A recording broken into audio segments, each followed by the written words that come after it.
Your session with Destiny is loading. Have you ever felt like um, the coincidences in your life are just a little too perfect? Oh, absolutely. Right, like you're walking through a world where the script is already written, but you're just not the one holding the pen. Yeah, that's exactly it. Like you bump into someone you were literally just thinking about.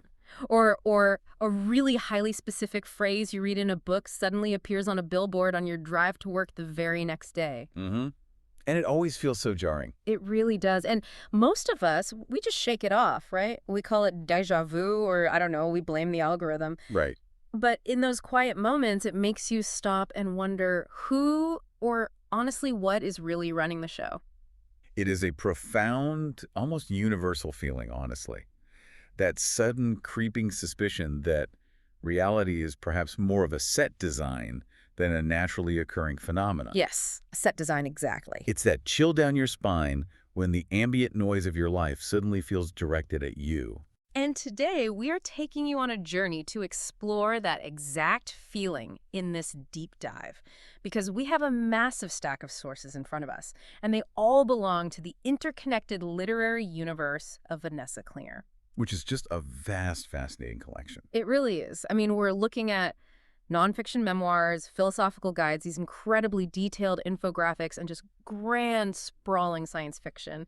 And our mission today is to decode Klinger's overarching philosophy, which spans across all these different genres. Right. Because what she's doing here is absolutely wild. She is drawing a direct line between the deeply personal work of, healing our childhood trauma and the terrifying but kind of exhilarating idea that our entire physical reality might actually be a corrupted digital simulation. And what's fascinating here is how these sources blend that deeply personal, micro-level psychological work with the macro-level existential science fiction. I mean, they sit in completely different sections of a bookstore. Totally. You wouldn't think they go together at all. Right. Yet they are entirely driven by a single, unified premise, which is that awareness is a journey.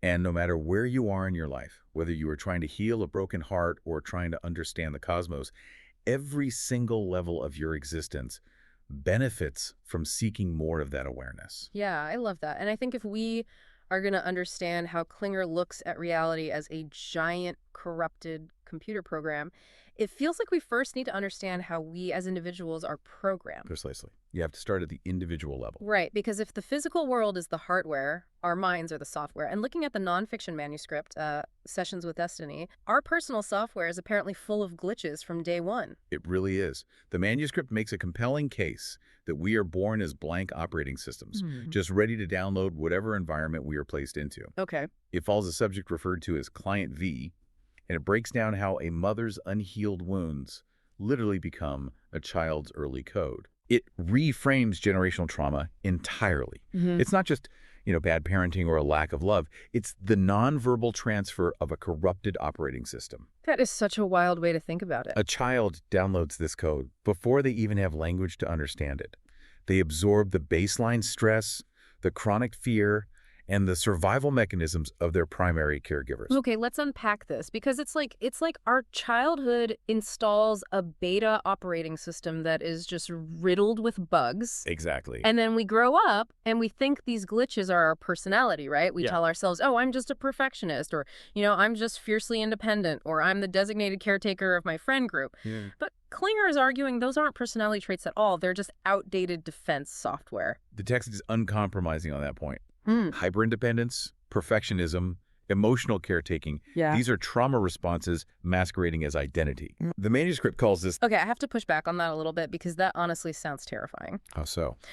Well, if my anxiety, my triggers, and my core coping mechanisms are just code, how do I rewrite it without crashing my whole life? Oh, right. It feels like if I uninstall my perfectionism, I just won't know how to do my job.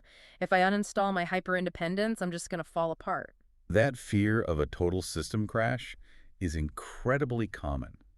It's actually the primary reason people stay stuck in what Klinger identifies as collapse cycles. Collapse cycles. Okay, what are those? A collapse cycle feels like your life is falling apart.